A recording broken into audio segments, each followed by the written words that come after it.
Now when we attempt to describe and to understand developments of this kind in a general way, we are, of course, obliged to appeal to the existing forms of speech which do not take them into account and which must be distorted, misused, beaten into new patterns in order to fit unforeseen situations. Without a constant misuse of language there cannot be any discovery, any progress. Here Feyerabend is arguing that there are some parts of the scientific process which proceed without the use of language. Can this really be so? How do we know? This part seems paradoxical. Perhaps there are some features of the universe that cannot be described by humans, because our brains have evolved under, and therefore adapted to, very specific environmental conditions. I would agree that people can arrive at accurate judgments very quickly without the use of formal language. Pattern recognition is a good example. However, that does not mean that these same patterns cannot be described using language after a little consideration.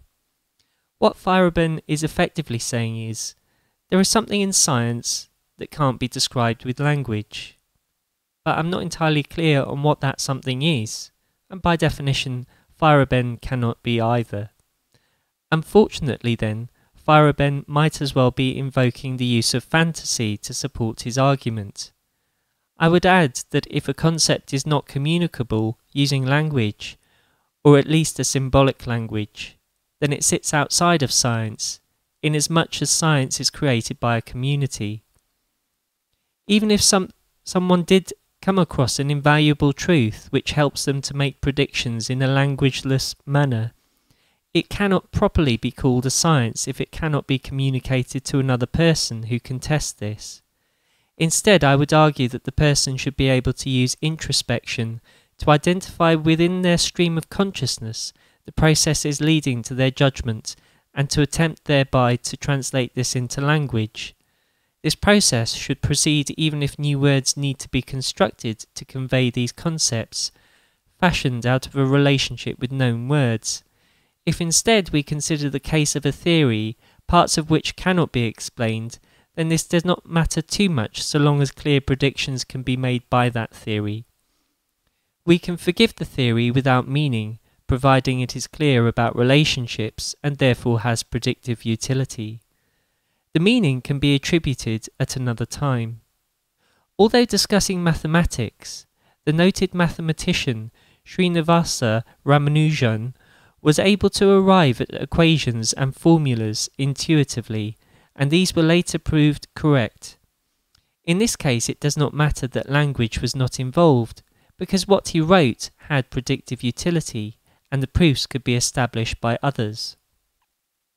This, however, does not negate the value of the proofs and predictive utility, and indeed it could be argued that such proofs and predictions have made his work useful for the mathematical community. Indeed, a relatively small number of Ramanujan's conclusions were refuted, and this process of checking and refutation made the remaining conclusions which had been confirmed all the more valuable. The formal language is part of the validation process, which is just as important as the creative process. In the second chapter, Feyerabend reveals his intentions. An anarchist is like an undercover agent who plays the game of reason in order to undercut the authority of reason, truth, honesty, justice and so on. I would, however, separate honesty and justice from reason in that the former are value-based, whereas reason is a process, although reason may be used to determine if honesty and justice are the case under specific circumstances. Indeed, honesty is a factor that is integral to trusting relationships, and so I am a little curious as to why it has been invoked here, although I might simply have misunderstood Feyerabend's intentions. In this chapter, Feyerabend writes about a rule that should be used to advance science. Single quote The counter rule, corresponding to it, advises us to introduce and elaborate hypotheses which are inconsistent with well-established theories and/or well-established facts. It advises us to proceed counter-inductively. I agree with this on the basis of the following. If the underlying theory is invalid or invalid under certain circumstances, then resources will have been invested in this one area to the detriment of the development of other theories, which are presumably valid. If the most basic of the theory's assumptions have not been repeatedly tested, then experiments will proceed further upstream, and these also will ultimately represent resources that could have been better invested elsewhere. Take, for example, the assumptions about the ether, which were incorporated into theories in the 19th century. The effort spent in considering the ether in specialized experiments would now be considered time misspent in arriving at the present state of knowledge. Establishing alternative hypotheses also encourages competition between proponents of theories and hypotheses. This might increase standards, although this is speculation. This does, however, appear to be an important principle in both economics and natural selection.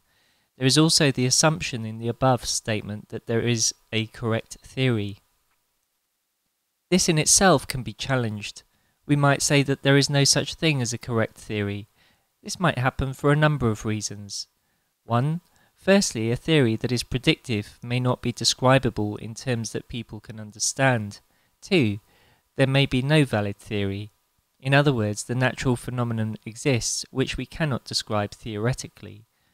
Thirdly, the theory may be valid but only under specific circumstances, and so we might say that the validity of a theory lies on a continuum which ranges from applicable under all circumstances to applicable under no circumstances. He then writes about "TAG second counter rule, which favors hypotheses inconsistent with observations, facts and experimental results." He then suggests that all theories have contradictory facts. While he goes on to justify this rule further, the existence of accepted theories with contradictory facts seems to me sufficient to justify the validity of hypotheses inconsistent with facts, but does not justify the favouring of such hypotheses over others. In Chapter 3, Feyerabend argues that the consistency condition which demands that new hypotheses agree with accepted theories is unreasonable because it preserves the older theory and not the better theory.